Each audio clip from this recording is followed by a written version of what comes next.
Olwaleero abayizi abasinye eyokuna lwe batandise ebigezo byabwe ebyakamalirizo mu ggwanga lyonna ng'abayizi abasoma mu mitwalo 4 be batudde ebigezo by'omwaka guno ebitandise n'essomo ery'ebyafaayo muyite geography.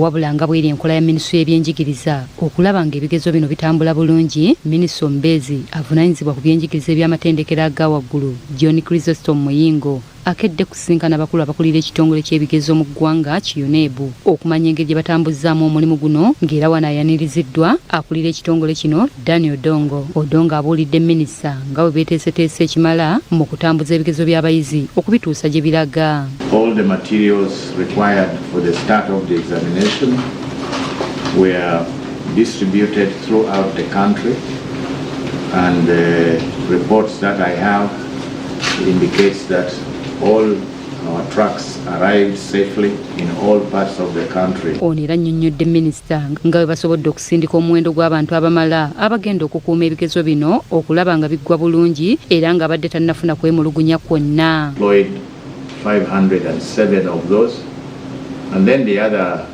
scouts who are going to work with them, we have deployed 1,452. Minisita bw'avudde ku UNEB yeeyongeddeyo okulambula amasomero ag'enjawulo abayizi gye bakoledde ebigezo okukakasa nti tewali muyizi alemereddwa kutuula bigezo n'okumanya ekituufu oba abasomesa baateeka wansi ebikola. Minisita Muyingo atandikidde ku ssomero lya Kyambogo College ng'eno wetutuukiddeyo ng'abayizi batandise ekigezo kyabwe ekisooka Kololo SS ate nga ku Kitante Hill Secondary we tutuukiddeyo ng'abayizi bamaliriza okukola olupapula lwabwe olusooka ng'abakulira amasomero gano bakakasizza minisita bwe bitambudde obulungi olw'okuteekateeka abayizi. Abasomesa baffe bonna babaddewo ne babudaabuda abaana baabwe batandika okukola exams era pepa esooka ewedde bulungi era nabo we bali kusomesa abaana abalala.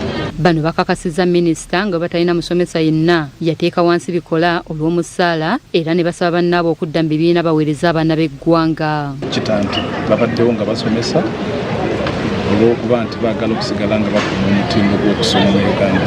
Abaana it is their constitutional right okusoma, ebirala ebikwatagana n'emisaala ebyo gavumenti. Mu kwogera kwe minisita omubeezi ow'ebyenjigiriza eby'amatendekero aga waggulu ow'ekitiibwa Jesse Muyingo atubuulidde nti buvunaanyizibwa bwabwe okulondoola ebikolebwa okulaba ng'oba bigwanidde. Tukola bulijjo tujagenda mu maaso nga tulondoola nebigenda mu maaso mu masomero era tugendayo era tujagenda mu maaso nga tugendayo. Ku nsonga y'emisaala gy'abasomesa ebobbya abangi emitwe minisita agyanukuddeko bw'ati. Pulezidenti yabiri very clear okuva ku meetings zetwafuna ne tukkiriziganya nti gavumenti ejja kwongezanga emisaala gy'abasomesa mu buli bbanga eggere yayita phased manner.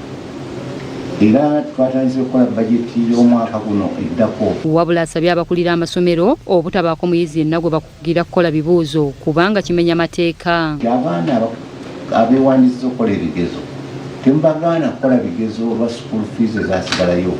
Tujja kukwatagana ne UNEB okulaba nti tetubawa bigezo byabwe okutuuka nga basasudde ssente zo. Baabayizi abatudde ebigezo batubuulidde we bitambudde. Pepa gye tuddemu leero sigifunyemu njawulo kubanga be tubadde tusoma ate bennyini be badde. Jacqueline Nantale, BBC Fayina, Gambuuze.